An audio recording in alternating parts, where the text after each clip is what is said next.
Hi, friends. Welcome back to the Multifamily Review, the podcast where we dive deep into the trends, challenges, and successes shaping the multifamily industry. As always, I'm your host, Marcus Armstrong. Today, we're exploring a topic that's more crucial than ever: resident retention.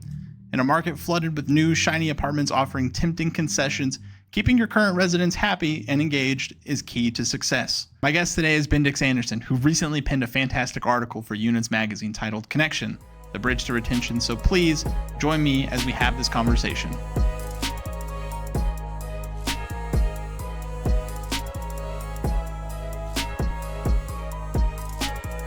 Bendix, thank you so much for joining us. You're welcome.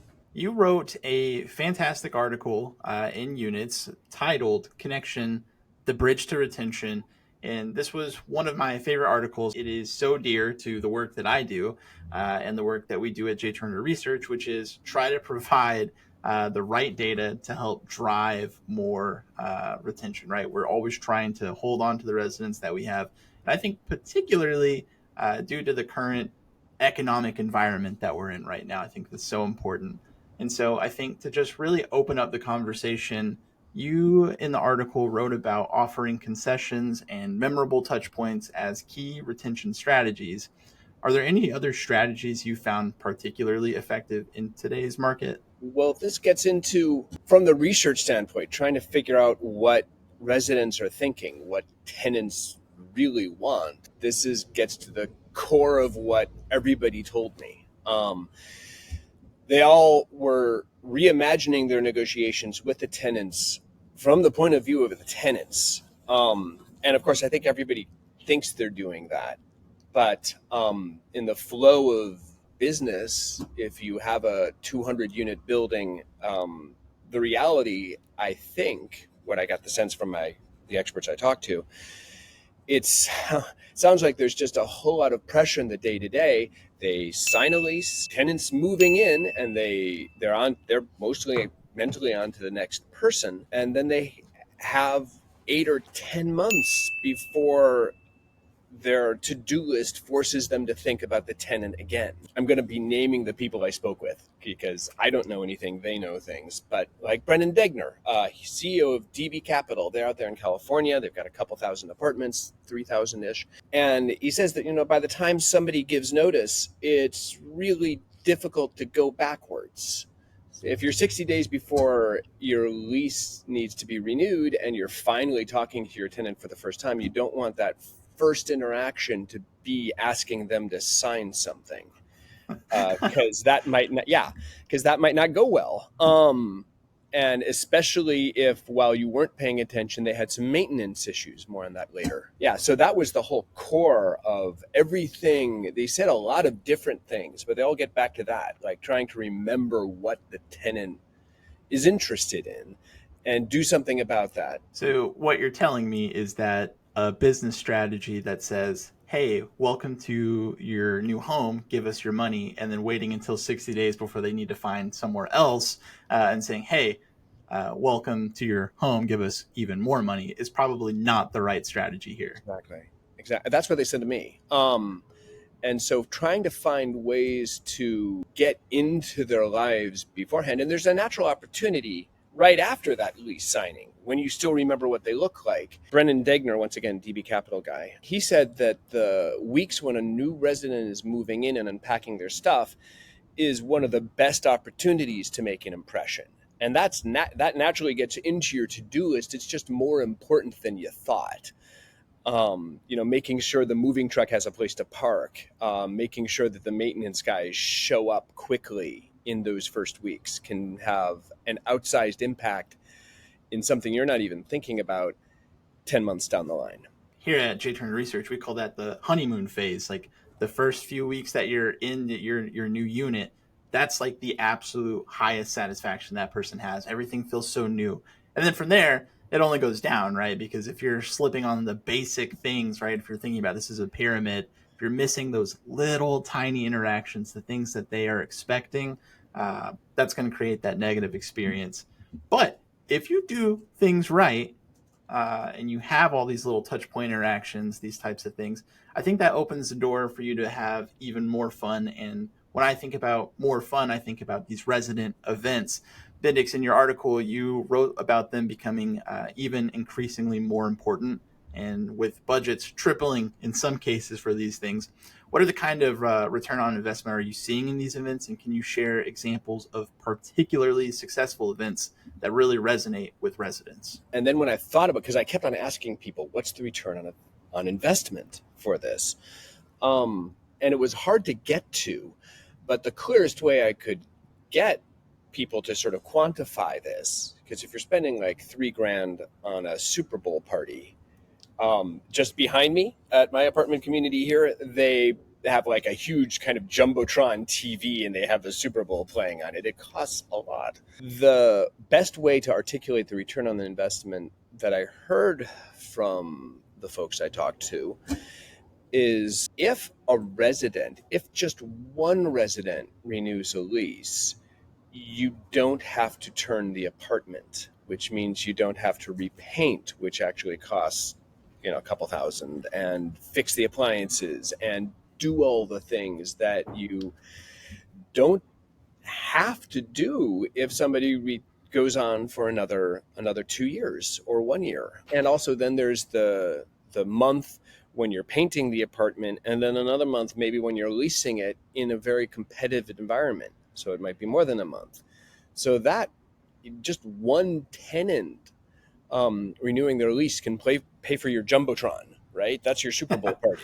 As far as what events are kind of working, it's really it's so tailored to the property from the people I talk to. Because some people, if you're a Class B, or Class C apartment building, you might not have like a vast terraced garden over the parking garage or whatever folks did. You could have, a street that you can arrange with the city to have a block party. And that's something people did.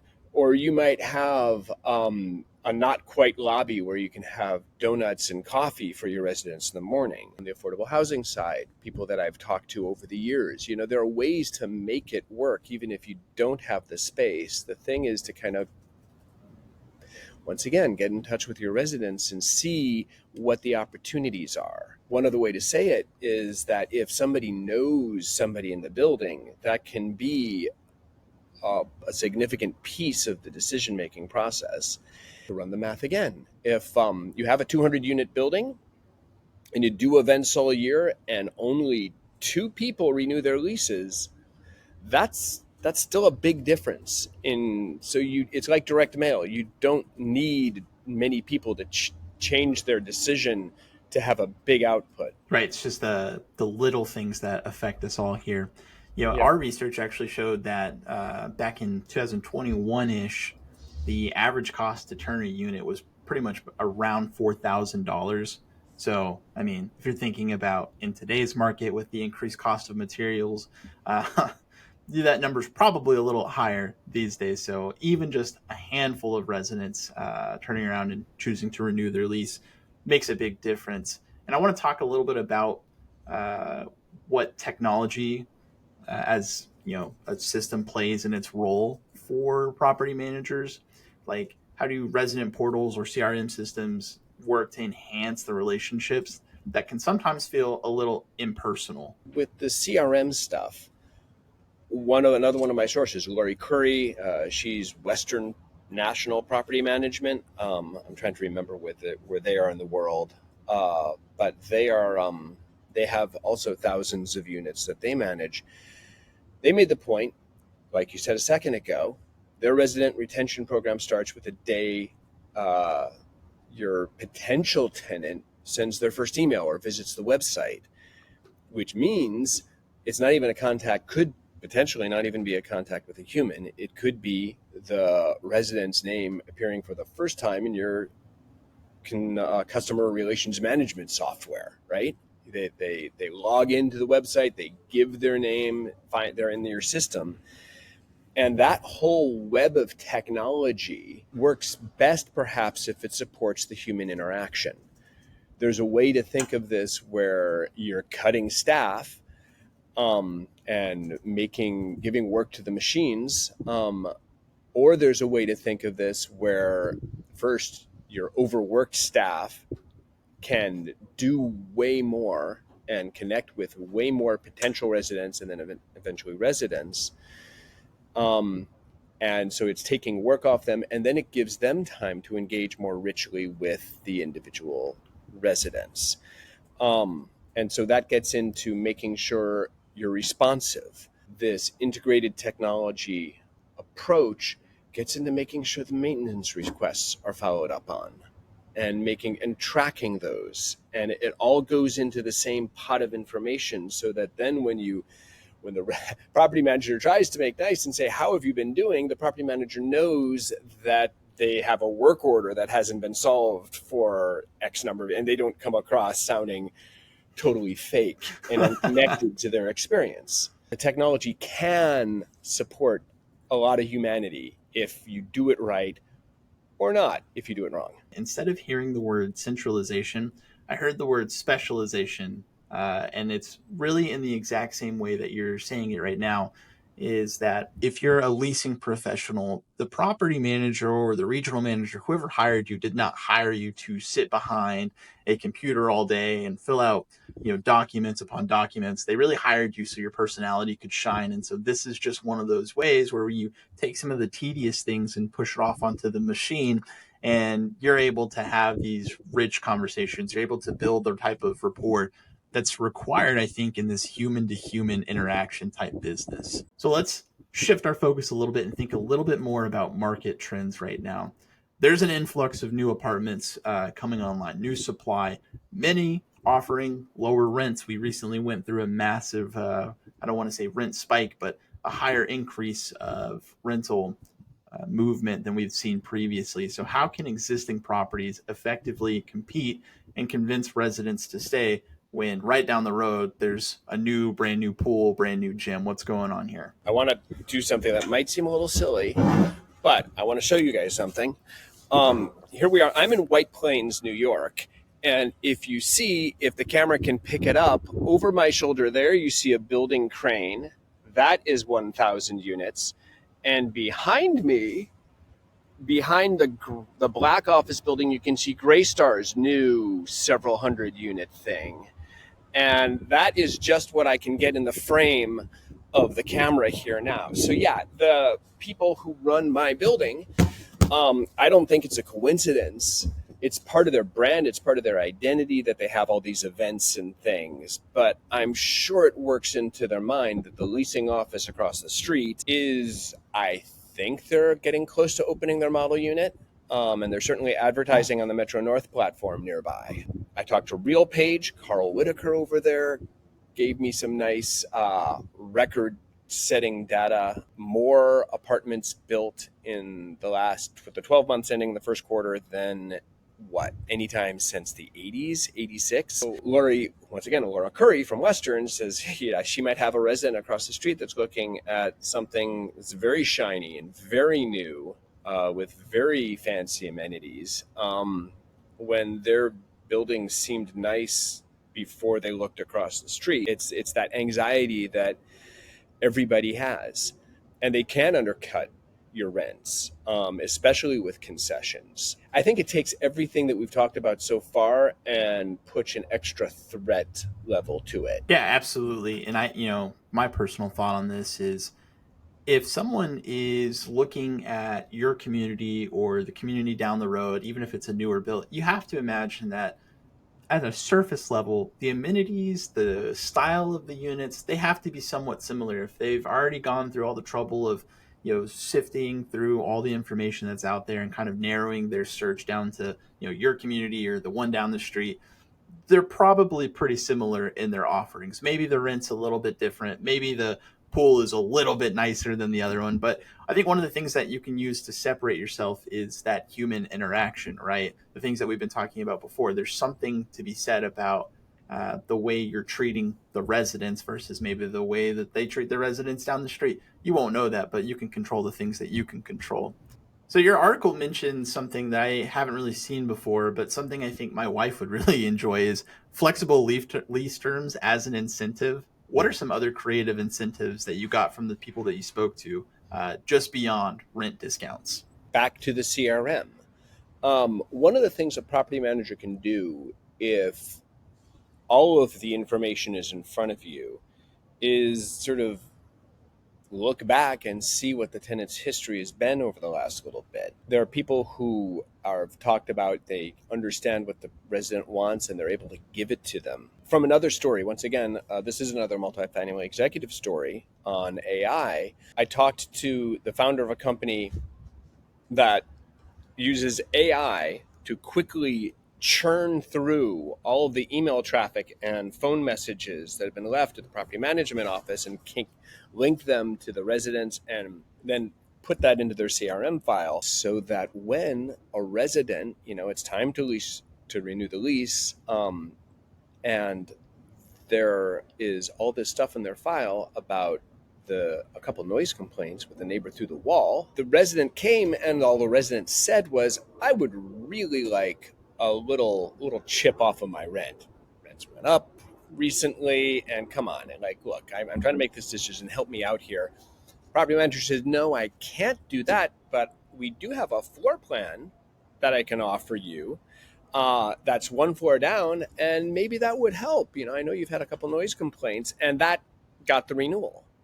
That was it. There are other people who have been able to offer, if a resident has stayed in an apartment a long time, doesn't always happen, but if a resident's been there maybe 10 years, Western will offer to make improvements so that if you sign today, here, this is the dialogue Laura said to me, if you sign today, we could offer you $1,000 off your first month's rent, or I could replace your carpet. Or maybe you want some laminated flooring instead, and we can do that for you. And is that worth it?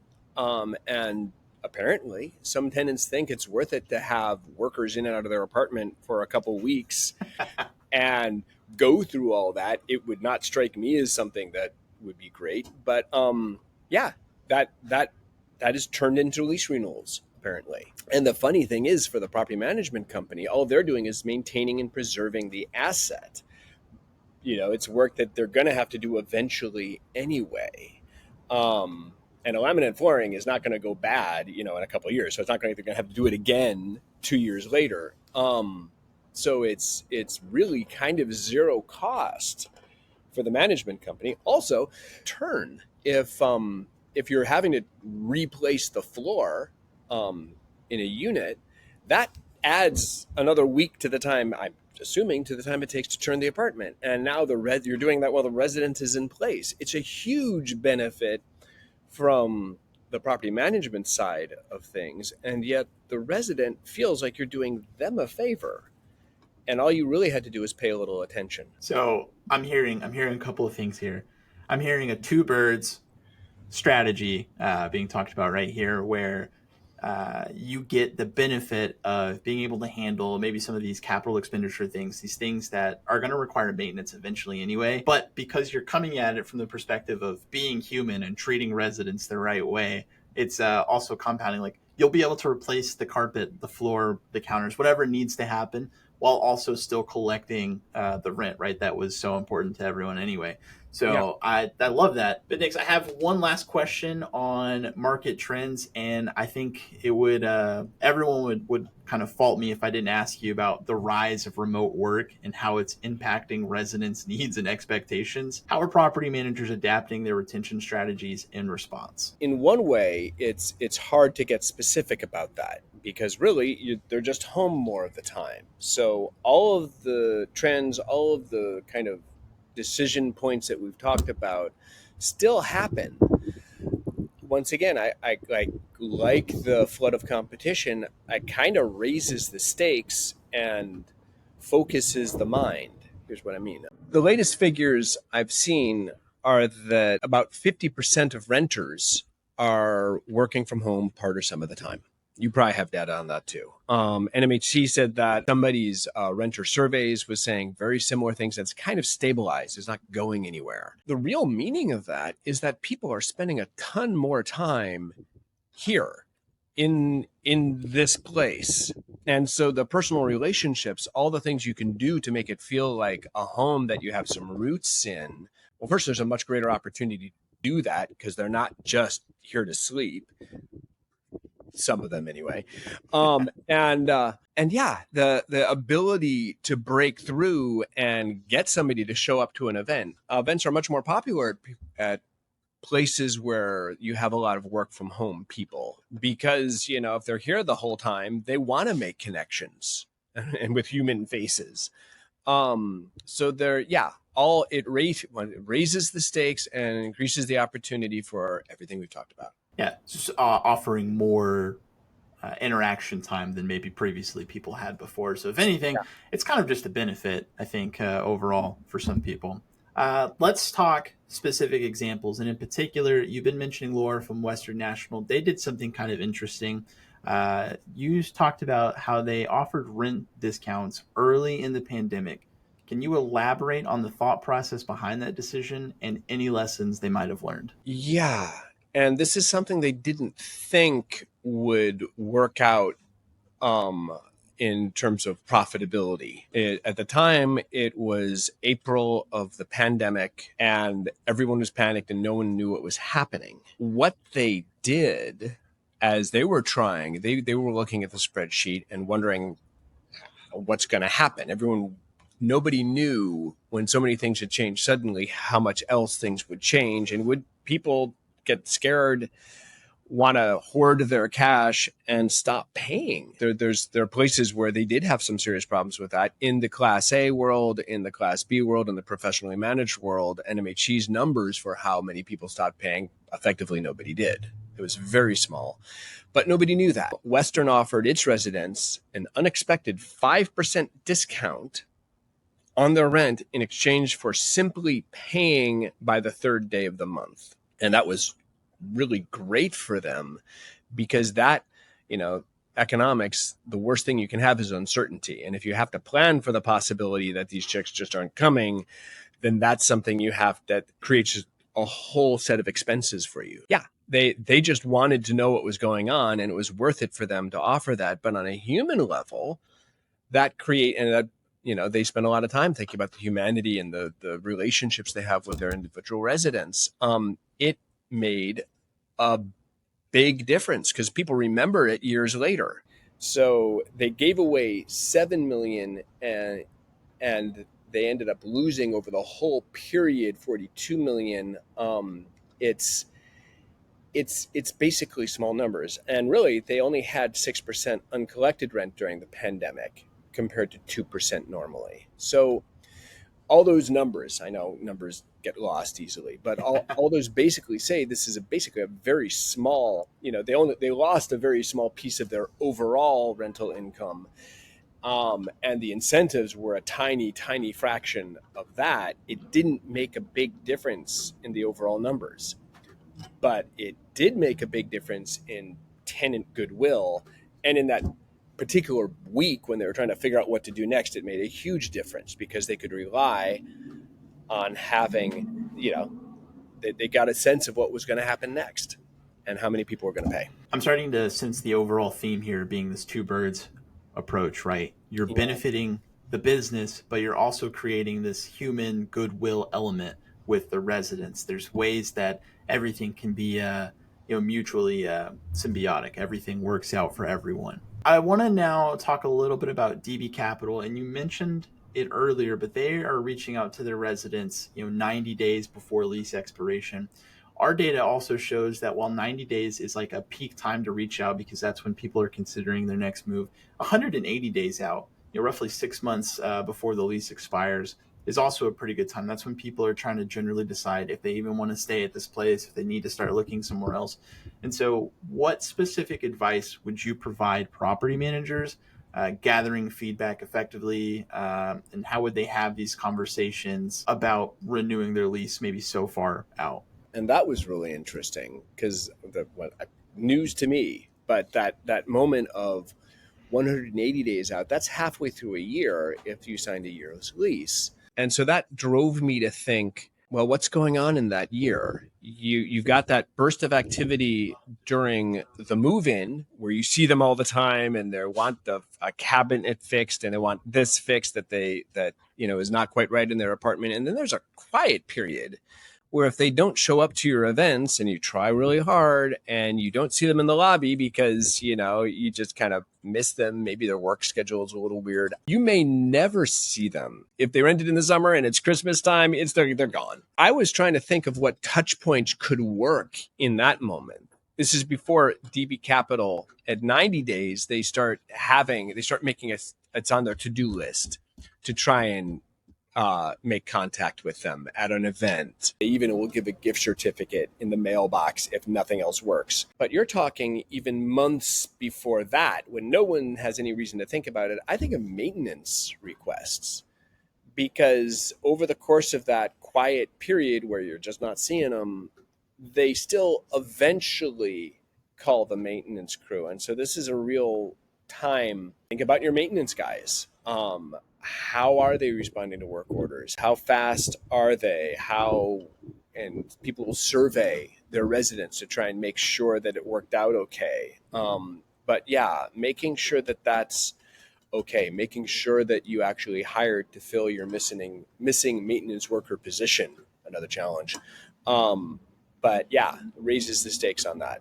Love it. I agree with you wholeheartedly. I actually am myself a resident that you will not hear of at all. Once I sign the lease, I'm pretty much invisible. You won't know me. I won't stop in the office. You might have a food truck out there. You might have all these events. I'm just not a person who likes going to these things. The one thing that I absolutely will do is call maintenance when there's an issue. And at several of the communities I've lived at in my life, I have called the maintenance people. And one of the things that does really impact me on deciding if I'm going to end up staying there is the little interactions I have. And this is going to be one of the more focal points of that. If you show up timely, you handle my problem, I have a positive experience, right? That's one of the few times that I get to say, oh, yeah, I interacted with someone and it was great. Everything happened well. But if you don't show up, and then you close out my maintenance work order without ever even coming into the unit to take a look at whatever I'm trying to complain about, that's a bad experience. And burned bridges take twice as long to rebuild. So now you're starting in the hole trying to get me to renew that lease. Bendix, I want to thank you so much for everything that you've told us here today. I think it's fantastic information. If anybody has other questions or want to learn more about the things that you're working on, how can they get that information? My LinkedIn page, I try and post the most fun thing I wrote recently. And also I can just throw a little light on my other favorite editors that I work with at Multifamily Executive, at Rants Media, at Yield Pro, at Units, of course, who gave me the great assignment to write about this. So yeah, there's lots of good things to read. Perfect. Thank you so much for joining us today. You're welcome. Thank you so much. And there you have it, friends. That's a wrap for this episode of the Multifamily Review. Today we had the pleasure of speaking with Bendix, a writer for Units Magazine. He shared some incredible insights on resident retention in today's market. Bendix highlighted the importance of going beyond surface-level amenities and focusing on creating a genuine human connection with your residents. His insights remind us that in a world increasingly dominated by technology, creating a sense of community and personal connection can make all the difference. Don't forget to check out his fantastic article, Connection, the Bridge to Retention, in Units Magazine for more details. Thanks for tuning in, and be sure to join us next time for more valuable insights for the multifamily industry.